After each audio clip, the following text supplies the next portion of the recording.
La siguiente exposición estará a cargo del señor Javier Gutiérrez. Él es ingeniero civil y cuenta con estudios de maestría en Ingeniería Industrial de la Universidad de los Andes de Bogotá, especialista en finanzas de la Universidad EAFIT de Medellín y especialista en planeamiento eléctrico en Argonne National Laboratory de Chicago. Actualmente trabaja con la Universidad EIA, Escuela de Ingeniería de Antioquia, como director del Centro de Pensamiento. Trabajó durante 31 años en interconexión eléctrica en la empresa ISA, dedicada a la transmisión de energía a alto voltaje y la operación del sistema interconectado colombiano y del mercado eléctrico. Inició en mayo de 1975 y en noviembre del 92 asumió la gerencia general hasta el mes de enero del año 2007. Posteriormente trabajó como presidente de Ecopetrol, la empresa nacional de petróleos de Colombia, desde enero del 2007 hasta abril del año 2015. El señor Gutiérrez nos presentará la ponencia Experiencia en el desempeño energético en Colombia.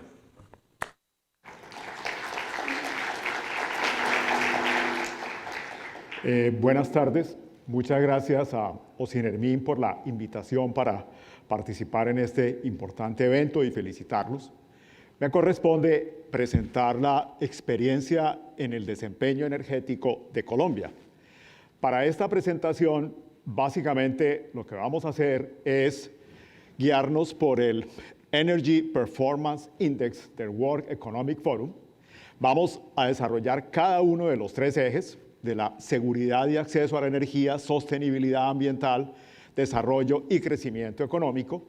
Fundamentalmente, la información es la misma que aparece en el informe donde se publican los resultados del 2016 y para algunas de las variables tendremos información de años posteriores, la cual pues, será considerada posteriormente por el World Economic Forum.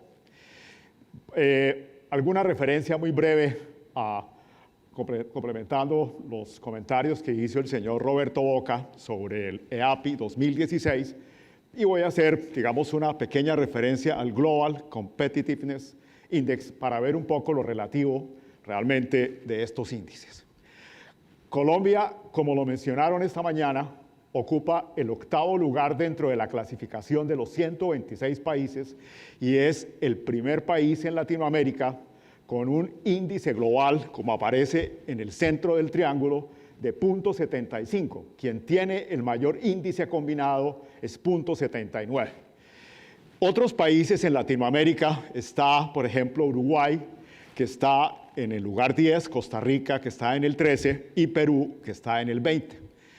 Pero si vemos Suramérica más México y Costa Rica, pues ustedes ven que las posiciones son un poco relativas. Por ejemplo, en el eje de seguridad energética, Colombia está primero, pero realmente el rango no es muy amplio. En el eje de sostenibilidad ambiental, ya Colombia no está entre los primeros países, está mucho mejor Paraguay y Costa Rica. Y en el caso de desarrollo económico, quien está de primero en el índice es Perú, después está Uruguay, está también Costa Rica, correcto. Y claramente ustedes ven, por ejemplo, el caso de Venezuela, que yo me atrevería a decir que es el país con las mayores reservas de recursos energéticos en Latinoamérica y quien tiene probablemente una de las mayores reservas de petróleo en el mundo y sin embargo es en esa posición. O sea que es cuando ya vemos el total, efectivamente se cierra y ya las diferencias realmente no son apreciables. Pero esto diríamos mirando el Energy Architecture Index. Sin embargo, cuando vemos otro índice del World Economic Forum, que es el Global Competitiveness Report, ya en este caso, que son 12 variables, Colombia ya ocupa una posición de 61. Hemos tenido una mejora, somos el quinto en Latinoamérica, pero ocupan mejores posiciones Chile de 33, Panamá 42, México 51, Costa Rica 54 y Perú 67. Pero también creo que es importante resaltar cómo países de la región ya ocupan primeros lugares en clasificaciones como estas a nivel internacional. Muy bien. Para referirnos al primero de los índices, básicamente voy a hacer un desarrollo que al final nos lleva a ver por qué Colombia está en esas posiciones y dónde tiene oportunidades de mejora y qué cosas hemos hecho para estar dentro de esa clasificación. Voy a referirme a la diversidad de las fuentes, a algo que creo que es lo fundamental que hemos hecho durante estos 25, 30 años, que son la transformación del sector eléctrico de gas natural, de hidrocarburos, la autosuficiencia energética y al final los indicadores. Bueno, desde el punto de vista de las fuentes de energía, básicamente, en este gráfico que va desde 1971 hasta 2013, ustedes observan cómo Colombia se ha venido moviendo paulatinamente hasta tener hoy una canasta que está mejor distribuida, en donde el gas natural cada vez ha venido tomando una mayor participación para llegar al 25%, el petróleo 40%, hidroelectricidad 13% y la parte de biomasa, de leña, todavía representa del orden del 11%, aproximadamente 1,5 millones de familias todavía cubren sus necesidades energéticas con combustibles sólidos y en la parte de carbón el 11%. Realmente la participación nuestra de renovables apenas es de 0,6, todavía realmente es pequeña. Bueno, vamos a ir a las transformaciones de los sectores. Y antes de entrar, básicamente quiero resaltar 3 o 4 cosas que son comunes. Lo primero es, casi en todos los casos fue la respuesta a una crisis o a una oportunidad. Segundo, claramente hubo legislación y normas que fijaron, digamos, cuál sería ese camino por largo tiempo.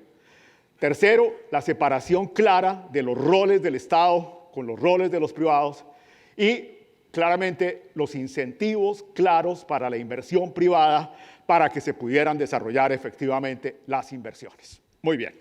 Entonces, comencemos con el sector eléctrico. No, tranquilos que no voy a ir por todos los detalles, trataré de ir en lo más general. Las leyes que ponen las bases de desarrollo del sector eléctrico son en 1994. Recordemos que Colombia tuvo un racionamiento entre 1992 y 1993 debido justamente a un fenómeno del Niño que se presentó y parecido al que tuvimos recientemente y que llevó a esa situación. Y básicamente las leyes, lo que aparece en el 94, la ley de servicios públicos, que eso fue en el gobierno del presidente Gaviria, fue como una especie de revolución que incluyó todos los servicios públicos, y la ley especial, la ley 143, la ley eléctrica. ¿Qué hicieron? Desarrollaron los principios fundamentales de la nueva Constitución que Colombia había adoptado el 20 de julio de 1991, hace 25 años. ¿Y qué tenemos? Separación clara de las actividades a nivel de la prestación del servicio, lo que hacen el Estado, lo que hacen los inversionistas. Otro aspecto importante fue la creación de instituciones sólidas para los aspectos de regulación, de la planeación y de la vigilancia.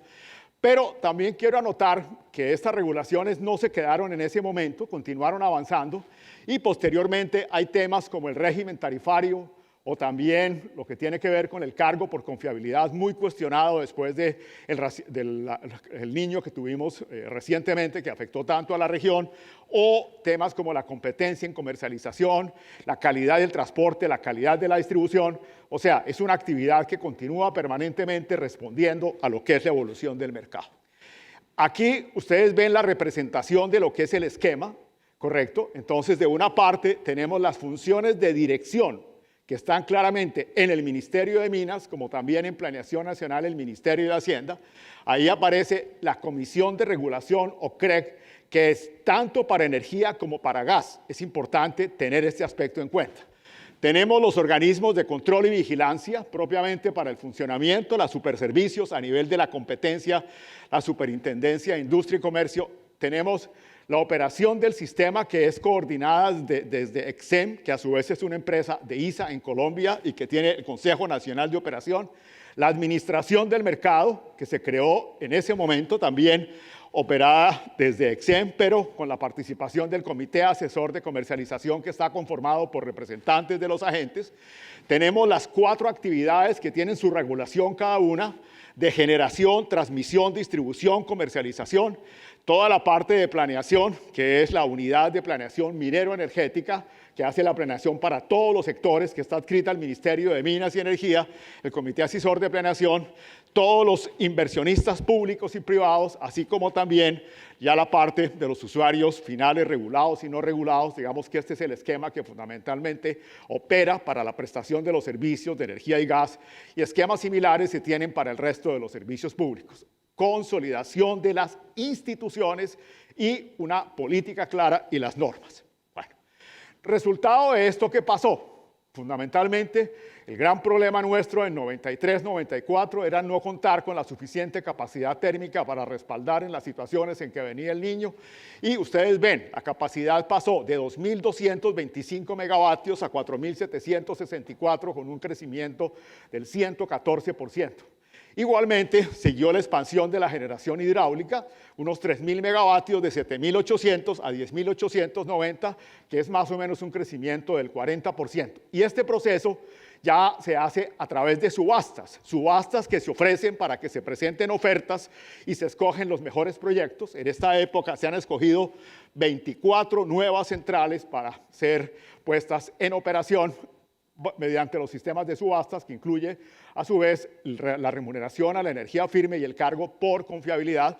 Y justamente después del Niño que acaba de pasar, que casi nos lleva a situación de racionamiento, hay aspectos que ya tienen, digamos, tambores de cambio en el sentido de qué pasa con el cargo por confiabilidad, qué pasa en relación con la formación de los precios en el mercado mayorista, cuáles son el proceso de ofertas a través de lo que tiene que ser en bolsa y en contratos de largo plazo. En fin, son aspectos que se vienen en este momento mencionando y que el gobierno ya están haciendo estudios por si se necesitan hacer reformas adicionales. Paralelamente con la inversión en generación se ha desarrollado la inversión en los sistemas de transmisión, también mediante los sistemas de convocatorias que realiza la Unidad de Planeación Minero-Energética.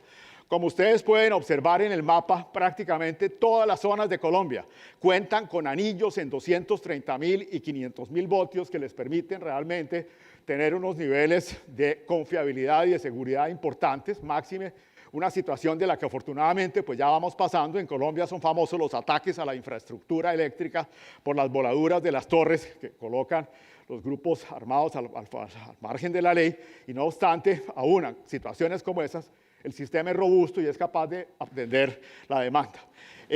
Pero también, digamos, se ha continuado invirtiendo en los sistemas de subtransmisión y distribución, en este caso, los planes que son aprobados por la Comisión a los operadores de red. Entonces tenemos inversión en los sistemas de generación, inversión en los sistemas de transmisión y distribución, y ya un poco los índices que algunos de ustedes comentaban esta mañana, el de la frecuencia de interrupción del servicio, el SAIFI. Ustedes, este es un indicador, nosotros tenemos otros dos también bastante conocidos, el DES y el FES. Estos vienen en prueba de cálculo para ser implementados finalmente, y en la mayoría de los lugares ustedes observan que hay unas tendencias positivas a la mejora en términos del número de veces de interrupción del servicio, con excepción de lo que está sucediendo en la zona norte de Colombia, quizás un caso que está mencionado en estos días en la prensa, que es el de Electricaribe. Esto a nivel de número de veces de interrupción, con una mejora significativa en términos de la calidad. Y el SAIDI, que es en términos de la duración, esta mañana también se habló, digamos, en el caso de Chile, del número de horas que se presentaba la interrupción. Como ustedes observan, también una clara tendencia a la mejora en la mayor parte de los lugares, también con excepción de lo que está sucediendo en la zona norte de Colombia, en los 7 departamentos de lo que nosotros conocemos como la costa atlántica. Muy bien, esto en términos de lo que es la calidad del servicio con mejoras significativas. Y ahora, finalmente, en términos de la cobertura, esto ha sido casi que una revolución. En 1995 estábamos en niveles del 76%, hoy estamos en 97, 98%. Hay programas especiales que se implementaron para poder avanzar con la cobertura, como el del Fondo de Apoyo a Zonas No Interconectadas, los programas de normalización eléctrica y los fondos de apoyo para electrificación rural. Y igualmente las empresas presentan los planes de expansión de cobertura, los PIEC, como se conocen en Colombia. Esto entonces en términos del desarrollo de la cobertura, que también ha sido muy importante de la mano con todo el crecimiento y la consolidación de la parte del sector eléctrico. Muy bien, esto en cuanto hace al sector de la energía eléctrica. Muy bien, ¿qué pasa con la transformación del gas natural? Fundamentalmente, el desarrollo del gas natural en Colombia está muy jalonado por hay dos grandes descubrimientos que se hicieron en Colombia. El uno, a mar abierto, en 1973 por la Texas, que son los campos de Ballena Chuchupa. Ballenas empieza a producir en 1977 y esto lleva entonces a algo que se denominó el Programa de Gas para el Cambio, que se propuso en 1986 con el ministro Perry y el presidente Turbay, que comenzó por la zona norte de Colombia, pero posteriormente vinieron los descubrimientos de Cusiana en Caquetá, en la parte centro-oriental del país, y esto entonces reforzó para poder seguir con la expansión hacia todo el resto de la geografía colombiana. Y por esa época, Ecopetrol comenzó a desarrollar las grandes troncales para conectar a los principales centros urbanos, a Bogotá, a Medellín, a Cali, como también al oriente del país. Posteriormente, esto se consolidó en una empresa, Ecogas, que después fue adquirida por otra empresa pública, la empresa Energía Bogotá, y por inversionistas privados, que es el transportador del interior del país. Aquí se comenzaron en el 98 a dar las primeras concesiones por departamentos y posteriormente ya estrategias para hacer la masificación del gas, fundamentalmente con el gas virtual transportado comprimido, con la expansión de las redes y el impulso a conversión vehicular, el gas natural vehicular. En el 2007 hacemos la interconexión con Venezuela, fundamentalmente para que en los primeros años Colombia le vendiera gas a Venezuela para atención de la zona occidental de Venezuela, en el Zulia, y ya en este momento va a comenzar la exportación de Venezuela hacia Colombia. Y para finales de este año ya va a estar en operación la primera planta de regasificación en Colombia, una planta que se decidió fundamentalmente para poder garantizar el suministro a las térmicas durante los fenómenos del Niño, periodos, recordemos que son recurrentes cada 3 o 4 años, pero que estamos seguros esto va a terminar realmente influyendo sobre la conexión de Colombia a los mercados internacionales para ya, digamos, que esto se dé de forma completamente abierta. Hasta ahora ha sido un mercado fundamentalmente atendido por las fuentes internas, Cusiana, Cupiagua, más algunos otros pozos de menor tamaño que se tienen en Colombia. Entonces, esto, básicamente vemos entonces cómo también en el periodo de 2003-2004 prácticamente se dobló la producción de gas, pasando de 598 millones diarios de pies cúbicos a 1.214 millones de pies cúbicos diarios, con incremento de los sectores regulado, no regulado, del gas natural vehicular, refinerías, petroquímica y en la parte superior, que es el naranja, que son las exportaciones. En esto resaltar básicamente dos cosas, dos programas banderas que se han realizado en Colombia. El uno, el de la masificación del gas, que empezó por los 7 departamentos de la costa norte, pero posteriormente ya en todo el país.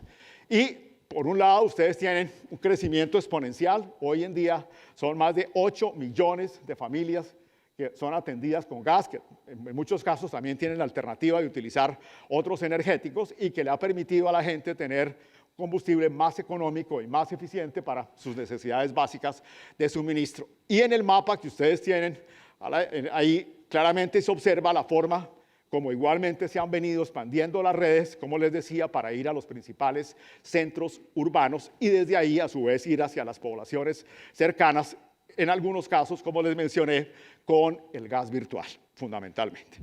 Esto en cuanto a la cobertura a nivel de las viviendas, de las familias, fundamentalmente. Pero también, digamos, otra estrategia que se ha utilizado y también en relación con disminuir la dependencia del petróleo y en el consumo y también para disminución de las emisiones es lo que tiene que ver con el gas natural vehicular.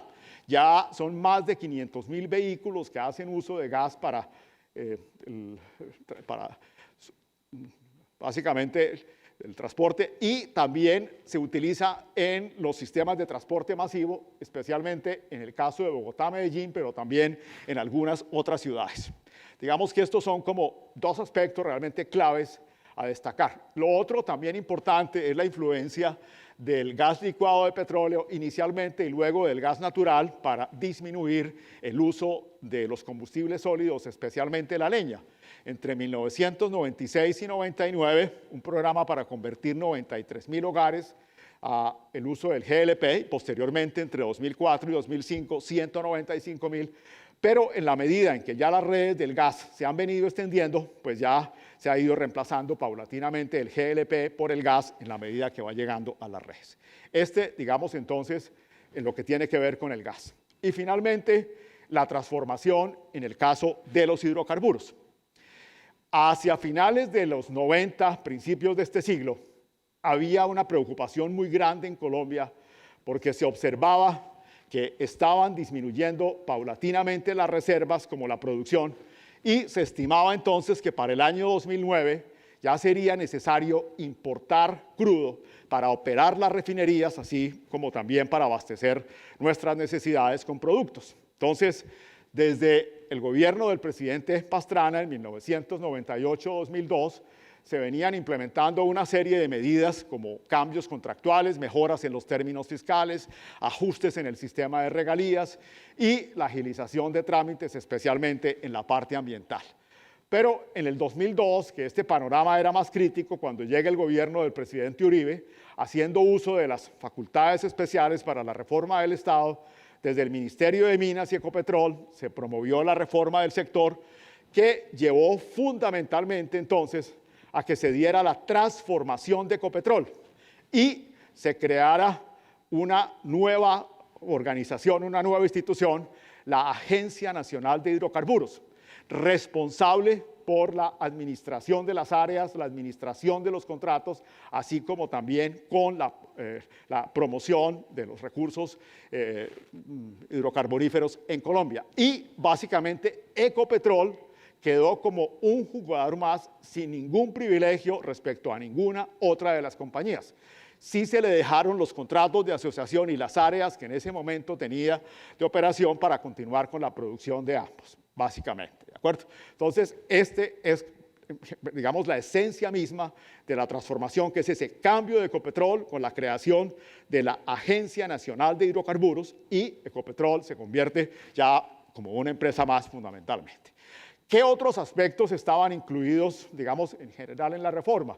Un gran acuerdo gobierno-industria para facilitar todo el desarrollo de las actividades, la política de extensión de contratos de asociación, que era la figura que se tenía hasta ese momento, se crea un nuevo marco contractual a nivel de los contratos y de los Technical Evaluation Agreement, la política de seguridad democrática para mejorar las condiciones de operación en las distintas regiones del país, la agilización de los procesos, la reorganización institucional. Se tenía previsto la modernización de refinerías y las plantas de hidrotratamiento, fundamentalmente para producir combustibles limpios, tanto en nuestra refinería de Barranca como en la nueva refinería de Cartagena, y claramente también el desarrollo y competencia en el mercado de biocombustibles. Hoy Colombia se produce etanol y se produce biodiesel más o menos en razón del equivalente de unos 10.000 barriles diarios de petróleo por día, tanto de etanol como de biodiesel. Y la promoción del gas natural vehicular era otro de los aspectos que estaban ahí incluidos. Claramente, para que Ecopetrol pudiera actuar ya como una empresa en competencia con el resto de las empresas, entonces se cambia la estructura de capital de Ecopetrol, fundamentalmente para darle autonomía presupuestal y que no siguiera siendo parte de las cuentas nacionales de presupuesto. Y ese mecanismo se hace fundamentalmente permitiendo que Ecopetrol pudiera llegar a tener hasta el 20% de capital privado. Se aprueba una ley en el Congreso, la 1118, y inicialmente se sacó al mercado el 10.1% para que quedara por debajo del 90% y adquiriera el carácter de mixta. Posteriormente se hizo una emisión más pequeña de 1.5 y se llevó a las bolsas. Y esto ya le dio una autonomía a Ecopetrol realmente para poder actuar y desenvolverse y contar con sus propios recursos, además de fortalecer todos sus mecanismos de gobierno corporativo. Pero no obstante esto, después vinieron otras transformaciones como parte de Ecopetrol mismo, y fue la creación de una empresa especializada en los oleoductos y los poliductos, que si bien es cierto, su gran mayoría de accionarios de Ecopetrol es una empresa diferente que se crea con el propósito de estar enfocada en los activos de transporte, tanto oleoductos como poliductos, y lo que busca es garantizar el libre acceso a todos los productores y a todos los comercializadores, y que claramente en esto no se vea como, digamos, un favorecimiento hacia Ecopetrol, debe asegurar el uso eficiente de toda la infraestructura.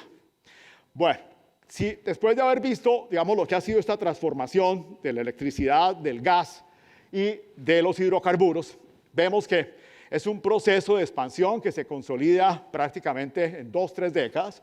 Algo muy importante, alineación de política de varios gobiernos, tanto para darle la seguridad jurídica y en términos de la estabilidad, pero también darle la tranquilidad al capital privado para poder hacer las inversiones. Hoy hay sectores en donde prácticamente, por ejemplo, en el de la distribución del gas, casi todos los inversionistas son privados y casi en la mayoría de las actividades hay un número múltiple de agentes que participan, que garantizan condiciones de competitividad claramente en beneficio del usuario.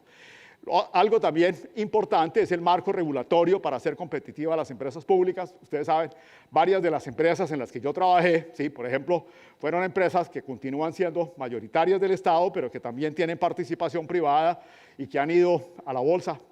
Parte de la expansión, por ejemplo, que hizo ISA fue justamente aquí en Perú a través de Red de Energía del Perú. Y el rol de planeación del Estado para generar señales y condiciones de mercado que aseguren los ajustes a través tanto de la UNME como de la CREC y de los distintos organismos de planeación fundamentalmente. Muy bien. En términos de autosuficiencia, ¿cómo se ve el panorama de Colombia? Ustedes ven entonces con las reformas que se hicieron, Colombia pasó de producir 530.000 barriles diarios de crudo a producir 1 millón de barriles. Ahora la producción ha bajado un poco mirando realmente el impacto de la crisis y en Colombia el consumo es de aproximadamente 230.000, a las refinerías van 330, ahora con la nueva refinería son casi 400.000 que se convierten en productos y parte de esos productos también se exportan. Esto lo que implica es exportar alrededor de unos 600-700.000 barriles diarios de crudo. Colombia pudo posicionarse entre los 20 primeros productores de crudo, pero claramente tenemos que reconocer que tenemos unos bajos niveles de reservas comparados con nuestros países vecinos. En términos del gas natural, igual, ustedes en la línea azul observan la producción, el consumo. Estas exportaciones son fundamentalmente lo que se ha hecho a Venezuela, pero eso fue hasta el 2015, eso ya va a reversar en este momento y claramente nosotros tenemos necesidad de poder comenzar a recibir ese gas para soportar nuestro crecimiento. En términos de carbón, Colombia también es uno de los primeros productores exportadores de carbón en el mundo, unas aproximadamente 100 millones de toneladas, tenemos la parte del consumo, también somos un exportador neto de carbón.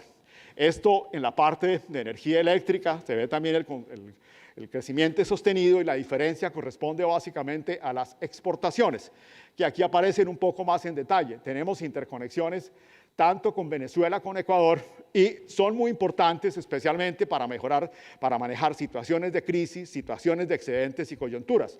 Por ejemplo, fue muy importante la energía que nosotros pudimos recibir de Ecuador, que coincidió con la puesta en operación de una de sus centrales hidroeléctricas como parte de las soluciones para no tener que ir a racionamiento durante el Niño reciente que estuvo entre 2015 y 2016. Ahí ve, realmente, digamos, este es un tema, creo que también lo mencionaba, de las interconexiones, que realmente es bien importante como complemento para el concepto de la seguridad energética.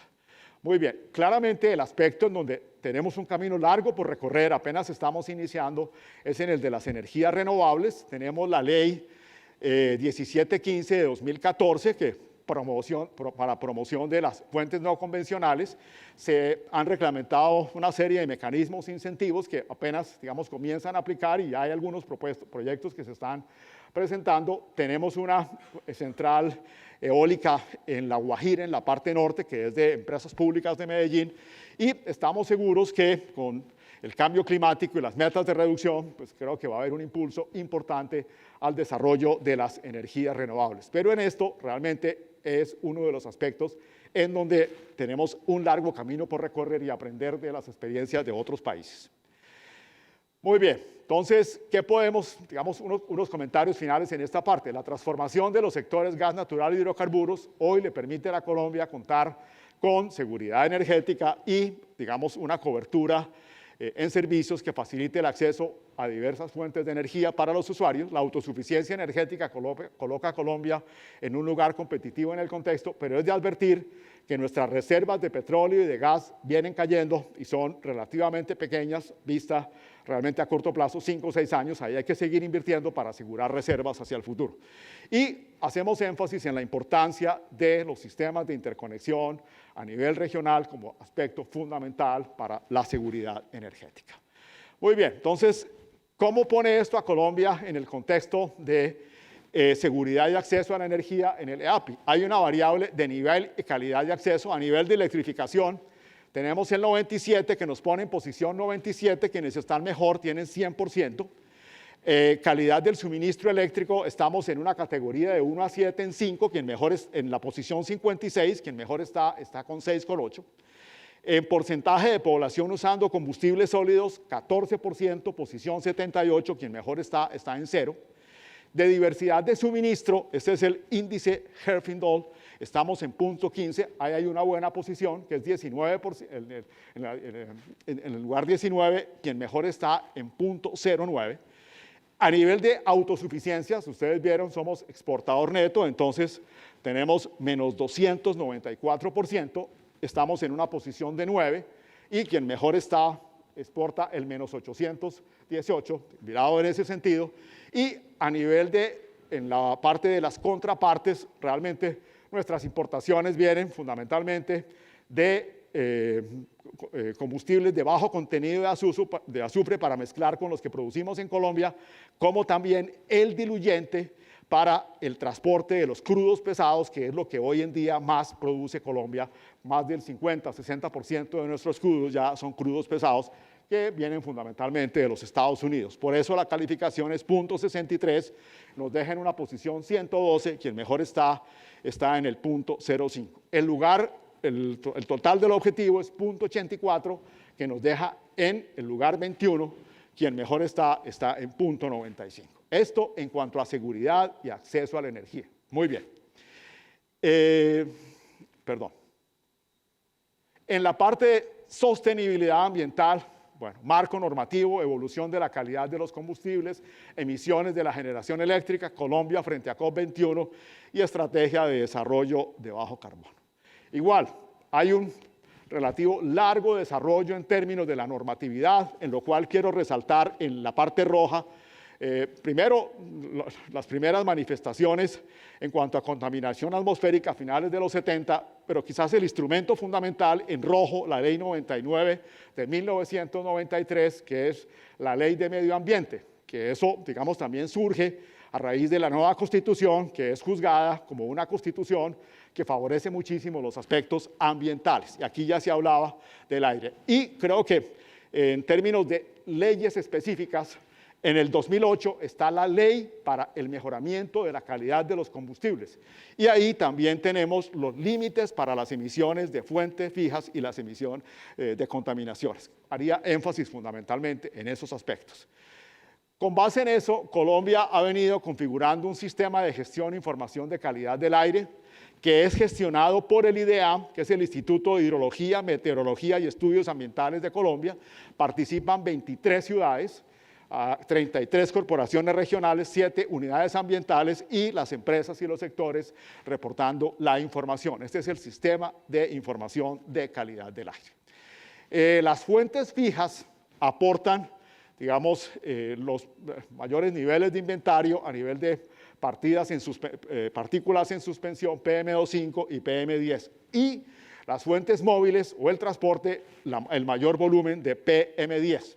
Entonces, a nivel industrial se tienen los planes de reconversión que tienen plazos entre 1,5 años y 5 años para su puesta en operación, y en la parte de las fuentes móviles la mejora de la calidad de los combustibles por parte de Ecopetrol. Muy bien.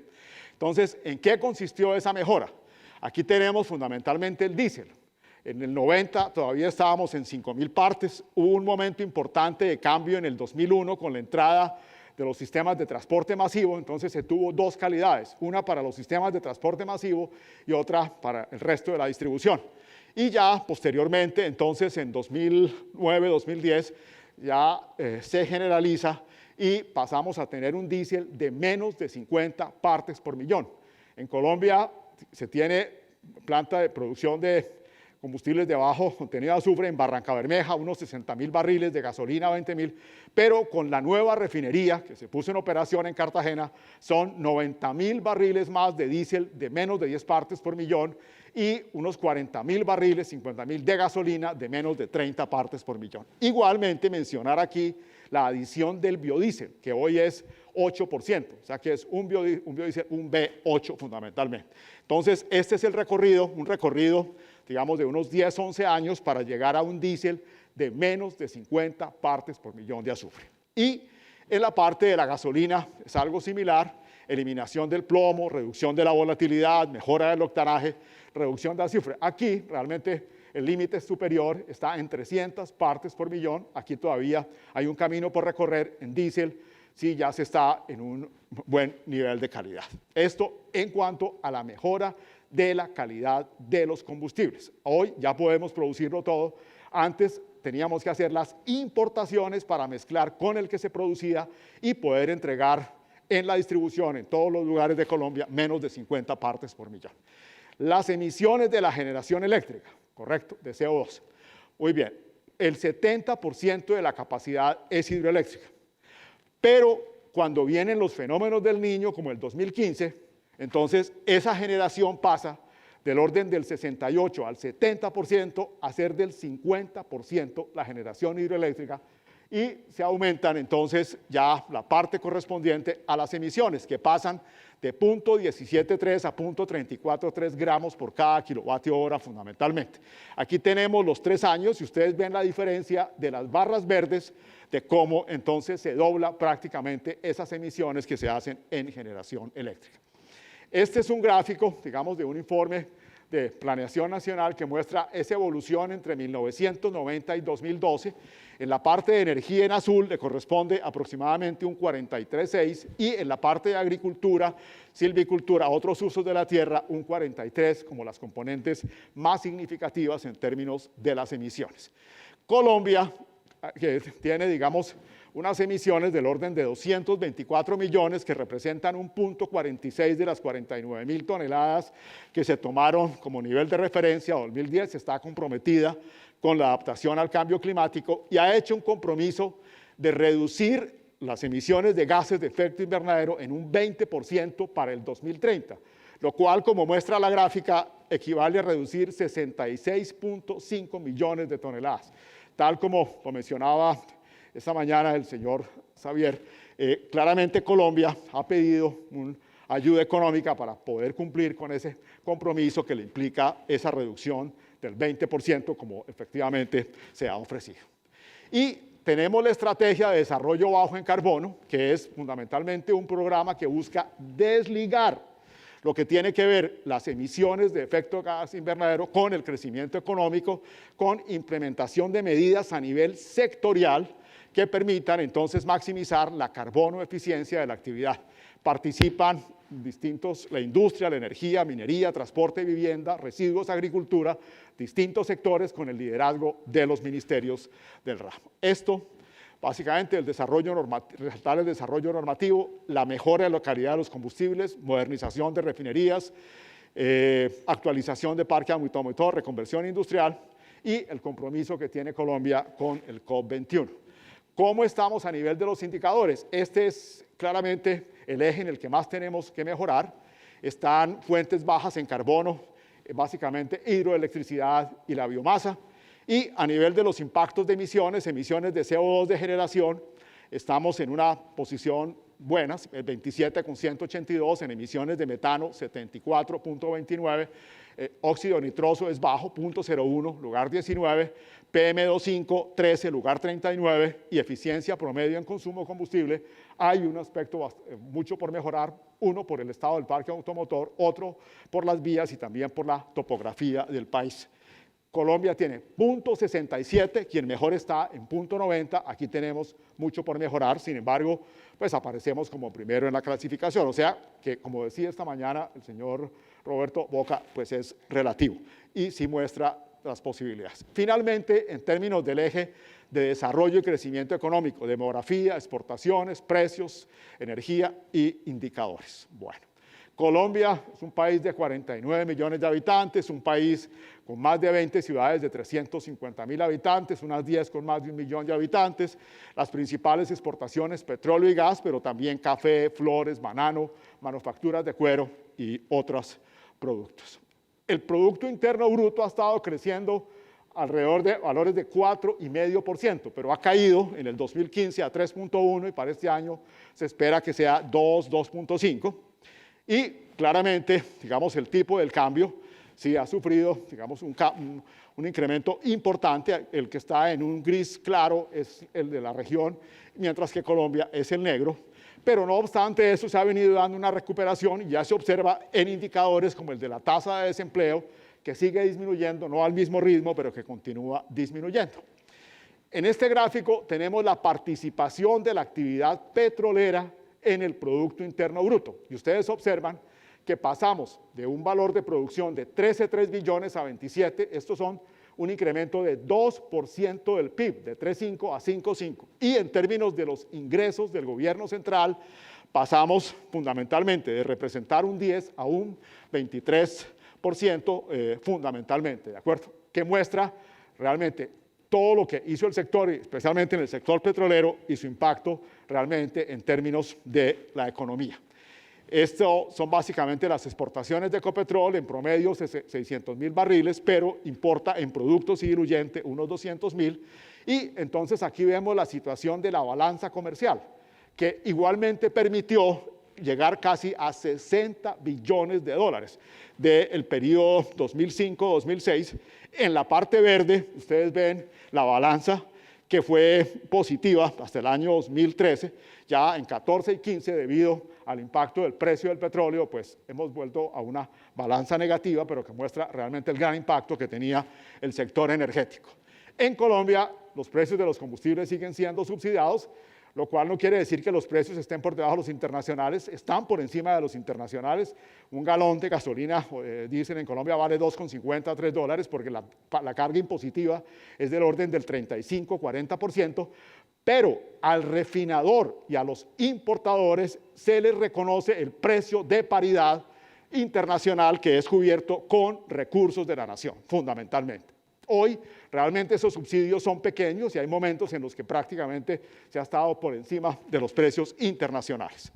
Y aquí claramente eso entonces nos deja en la gasolina en la categoría 3, tal como aparece ahí, que implica una estructura de impuestos relativamente alta, igual en el caso del diésel, también en una categoría 3, ahí está Colombia, está Perú fundamentalmente. Otro aspecto que hace referencia el EAPI es en términos del precio de la energía. En Colombia se ha venido incrementando, claramente no hay un subsidio a la energía industrial, por el contrario, hoy en día los industriales se quejan en Colombia de los precios de la energía que han venido incrementando por el movimiento de la bolsa y por la forma de los contratos y la forma como se ha dado la expansión. Se espera que con la entrada del proyecto Ituango en el 18-19, que son en su primera etapa 1.200 megavatios de energía más económica, pues esto tenga un impacto favorable, pero claramente los expertos recomiendan que tengamos una expansión en proyectos menos costosos por debajo de la línea del mercado y se espera que cogeneración, autogeneración y las fuentes no convencionales también aumenten las alternativas y esto tenga un impacto de beneficio en la tarifa, especialmente para los industriales y mejorar su competitividad. Claramente en los últimos años, no ahorita, hay que aceptarlo, el sector energético es el que más ha contribuido en los años recientes al desarrollo económico del país. Las transferencias a la nación vía regalías, impuestos y también los dividendos que pagaba Ecopetrol han permitido cerrar brechas a nivel de sectores críticos como salud, educación, y el rol del Estado en diseño de políticas, marco regulatorio y ordenamiento han permitido a la inversión privada tener una participación cada vez más creciente en todas las actividades del sector. Vemos aquí entonces en la parte de intensidad, que es un indicador que ya esta mañana comentaban, en lo que Colombia tiene 17,89 pesos por kilogramo de petróleo equivalente, el mejor está en 19,75, los costos de importación 2%, quien menos importa es 0,12, el valor de la exportación 10%, quien más es 61, hay una distorsión en los precios de la gasolina y del diésel que nos deja en posición 77, 71, en precios de electricidad 26, el factor es 0,74, quien mejor está en 0,76. Entonces, esa es la forma, digamos, como Colombia se desempeña en relación con los tres ejes del Energy Architecture Performance Index.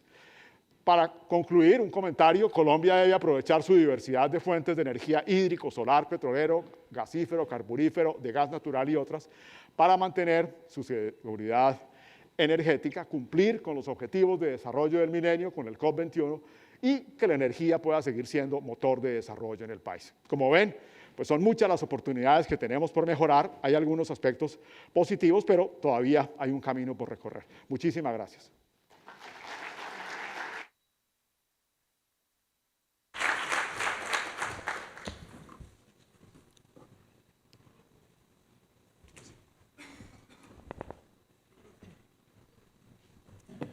Bien, el agradecimiento pues a los señores Walter Steinman y Javier Gutiérrez por sus brillantes exposiciones. Vamos ahora a las preguntas.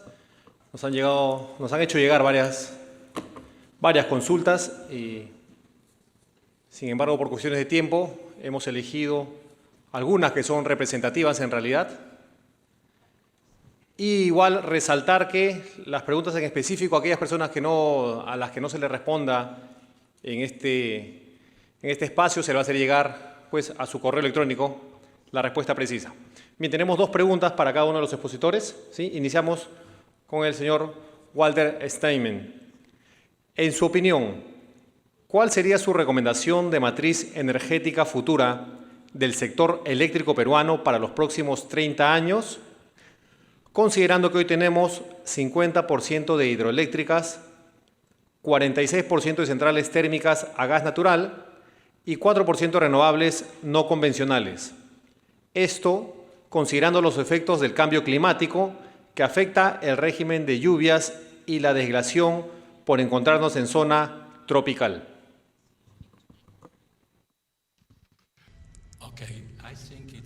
Creo que es importante tener cada vez más energías renovables en el Perú.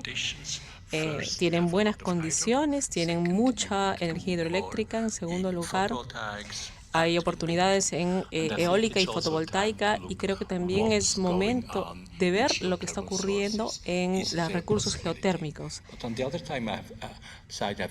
Pero por otro lado, también podría decirles o ver lo que está ocurriendo en la eficiencia energética y en la racionalización de sus necesidades. Si ustedes pudieran reducir su consumo, tendría sentido también ver las metas de la COP.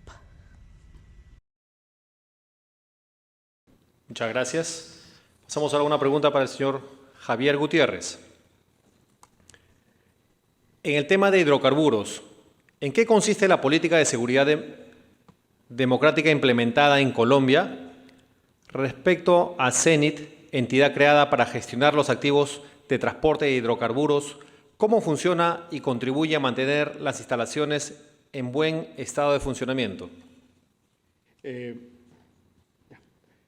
Recordemos que lo que se ha denominado la política de seguridad fundamentalmente tiene que ver con la seguridad en las zonas donde se desarrollan diferentes actividades, especialmente por los ataques contra la infraestructura, pero también por la presión, por las extorsiones y por la manera, digamos, como los contratistas son afectados.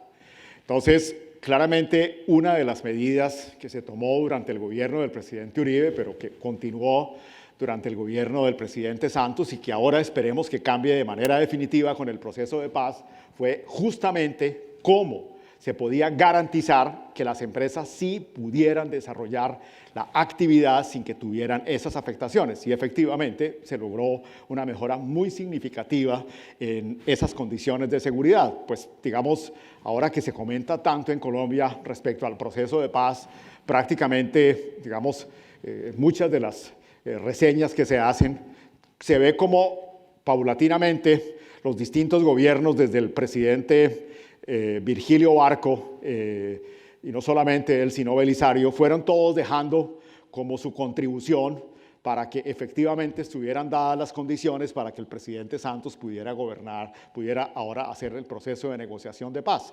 En buena medida, el gobierno del presidente Pastrana tuvo Caguán, después vino, digamos, lo que fue, digamos, toda la política del presidente Uribe, que fue fuerte realmente para asegurar que llevó al debilitamiento militar por parte de las FARC y ahora, pues, que posibilitó. Entonces, lo que tiene que ver era cómo, en combinación con el ejército y otro tipo de medidas, se podía llevar a cabo las operaciones, tanto de la parte de explotación como la parte de producción, exploración y la operación de los oleoductos, que recordemos siempre ha sido un objetivo en términos de las voladuras. Entonces, esto fue, digamos, toda una estrategia para que las compañías efectivamente pudieran operar. Y, digamos, Cenit, ¿qué le corresponde? Pues justamente ellos tienen que asegurar la disponibilidad de los oleoductos y de los poliductos para poder hacer el transporte. Y ustedes saben que el incumplir con lo que son las entregas, pues tiene toda una serie de consecuencias respecto a los operadores. Entonces, Cenit le corresponde, digamos, hoy en día, antes en esa parte Ecopetrol, Cenit, pero Cenit sigue siendo una filial de Ecopetrol, el coordinar todas las actividades para poder garantizar la disponibilidad de oleoductos y poliductos para hacer el transporte. ¿En coordinación con quién? Pues tanto con el ejército, la policía, como también la parte de los jueces y las autoridades locales, tanto a nivel de alcaldes y jueces y gobernadores. Señor Gutiérrez, muchas gracias. Pasamos a la segunda pregunta para el señor Steinman. Dice así: en relación a la administración regulatoria en Perú, ¿cuáles serían las recomendaciones sobre políticas que mejoren o desarrollen la eficiencia energética? Yo creo que sería muy importante que vean nuevas dimensiones en el sector de construcción y que también vean otras posibilidades en el sector industrial. En cuanto al sector de movilidad, creo que habría que mejorar el tráfico público, porque todos estos colectivos y estos motobuses en 20 años van a estar obsoletos, van a estar fuera de mercado y necesitan invertir para ello. Creo que son muchos negocios privados, pero se necesita también una infraestructura pública, por un lado, y por otro lado, hay que darle oportunidad a los propietarios de estas unidades de servicio público. Para eso tendría más sentido para invertir en mejorar el transporte público y especialmente en el sector automotriz. Gracias, señor Steinman, por su segunda respuesta. pregunta para el señor Javier Gutiérrez. ¿Qué experiencia le ha dejado el último fenómeno del Niño al sector de energía colombiano respecto a la matriz energética óptima que deberían tener a futuro? ¿Qué medidas se están tomando? El tema de la matriz energética hay que mirarlo de manera integral, no solamente desde el punto de vista de la energía eléctrica, sino en relación con todas las necesidades de energía. Y claramente, digamos, como matriz, un aspecto bien importante es cómo hacer un mayor uso de las energías renovables. Claramente, hoy en día ya está demostrado por todas las experiencias a nivel internacional el impacto muy benéfico tanto de la energía solar como la energía eólica y, entre otras cosas, a unos precios que son casi, digamos, a los mismos a los que tienen otras fuentes, en el caso de proyectos hidroeléctricos o con proyectos con gas o con otras tecnologías. Entonces, ahí hay un aspecto que en ese sentido es bien importante. Por otro lado, en particular en lo que tiene que ver, digamos, con el sector eléctrico, hay unos aspectos que más allá del hecho mismo de la matriz energética, tienen que ver con la regulación del mercado, la fijación de los precios, el esquema de los contratos, el cargo por confiabilidad, que son claramente aspectos que hay que entrar a analizar y sobre los cuales, pues en este momento hay un gran nivel de discusión a Colombia, porque se cree que también fueron aspectos que tuvieron una influencia significativa. Por ejemplo, lo que se llamaba, por ejemplo, el nivel de precios de escasez, finalmente las tarifas en la bolsa estuvieron muy, pero muy por encima, 2 o 3 veces al nivel de los precios de escasez, que es un tema que está directamente ligado a lo que tiene que ver con la formación de los precios fundamentalmente. Entonces, aquí hay como otros aspectos que necesariamente hay que entrar a analizar. Pero por otro lado, también hay algo que hoy en día se comenta muchísimo y tiene que ver con como una nueva realidad eléctrica a la que estamos enfrentados, y son los mismos temas de lo que se conoce como los prosumidores, en el sentido de aquellas personas que pueden producir la energía y que pueden consumir, que tiene que ver con el caso de los paneles solares y, digamos, también, digamos, con otro tipo de soluciones, en donde esto también le puede dar una flexibilidad importante al sistema en términos de cómo es el manejo de los mercados. Entonces, ¿qué vemos claramente? Uno es tener unas claras reglas para la gestión de los mercados y la formación de los precios, que se dé de manera adecuada, y también la diversidad de las fuentes, que es muy importante tenerlo en cuenta, y un aspecto que es fundamental, cómo incrementar la participación en términos de energías renovables. Pero todo tiene que verse de una manera integrada, porque claramente uno de los aspectos importantes que influyó en el reciente fenómeno del Niño fue el de la parte de la formación de precios. Pero también quiero resaltar algo que es bien significativo y que hoy en día está teniendo efecto en la demanda en Colombia, y es, al final, un aspecto que jugó un papel muy importante fue el llamado que hizo el gobierno, en particular el presidente Santos, a la componente de hacer un uso racional voluntario para hacer la reducción en el consumo, lográndose casi un 5%. Pero lo interesante es que parte de eso ha continuado, que muestra realmente, como lo decía el señor Walter, de la gran posibilidad que hay en términos de la eficiencia también como un factor importante para, digamos, lograr tener, digamos, un uso y una perspectiva más clara. Entonces también, claramente esto ha sido una gran lección en el país, ver cómo se tuvo esa respuesta realmente muy positiva por parte de la ciudadanía, y lo que uno observa es que a nivel de muchos de los hogares continuaron con esas mismas reducciones, y hoy en día no se ha dado la recuperación en términos de la tasa de crecimiento de la energía de los mismos niveles que teníamos antes de la situación del Niño. Ok, señor Gutiérrez, muchas gracias. Una consulta más para usted. Es la siguiente. ¿Si han tenido accidentes debido a las redes domiciliarias de gas natural? ¿Si han desarrollado una tecnología que garantice la seguridad de esta distribución? ¿Y cómo se da la participación de los usuarios? Bueno, yo no soy muy experto en el tema, pero ¿qué les puedo comentar? Digamos, sobre todo, digamos, al principio, estamos hablando años 80 y 90, efectivamente se presentaron algunos accidentes, pero posteriormente, digamos, ha habido todo un desarrollo por parte de las empresas para hacer, uno, el aseguramiento de las instalaciones dentro de las casas, ¿correcto? Y en muchas de las empresas realmente lo que prefieren es hacerla, casi que tener, digamos, algunas personas especializadas o algunas empresas que están autorizadas para hacer esas instalaciones, y segundo, siempre hacer las verificaciones correspondientes. Y claramente también, paulatinamente, la ciudadanía se ha venido educando en el uso del gas, se han hecho campañas permanentemente, y ya respecto a esto no existe temor, la gente es consciente de los riesgos que tiene, pero también ya se han educado completamente, y en ese sentido yo diría que hoy es mínimo, prácticamente uno no oye de accidentes que se estén presentando con la utilización del gas. Pero ha habido todo un proceso de desarrollo en Colombia, digamos, a través de estos 30 años para garantizar que finalmente este sea un servicio seguro y confiable.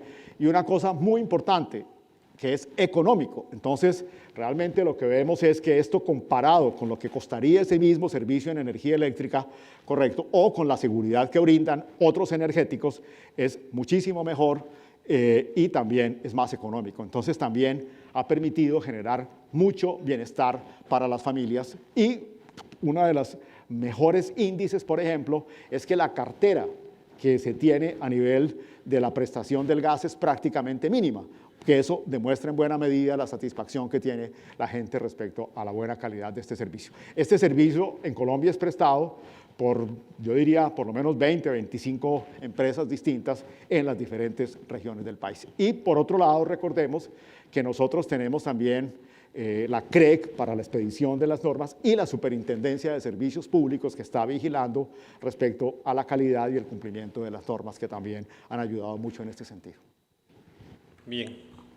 Bueno, señor Walter Steinmetz, señor Javier Gutiérrez, nuestro gran agradecimiento a ustedes por su exposición, por su brillante exposición. Los invitamos a tomar una foto, ¿verdad? Aquí al centro, por favor. Los aplausos, por favor, para ellos. ¿Sí? Con esto estamos dando término a este tercer bloque de exposiciones. Los invitamos al coffee break. Estamos concluyendo en 10 minutos para retornar con el último bloque, el cuarto y último bloque. Asimismo, recordarles visitar el módulo del Observatorio Energético Minero y asimismo seguir invitándolos a que nos visiten a nuestro hashtag a través de las redes sociales Foro Global Energía. Volvemos en 10 minutos.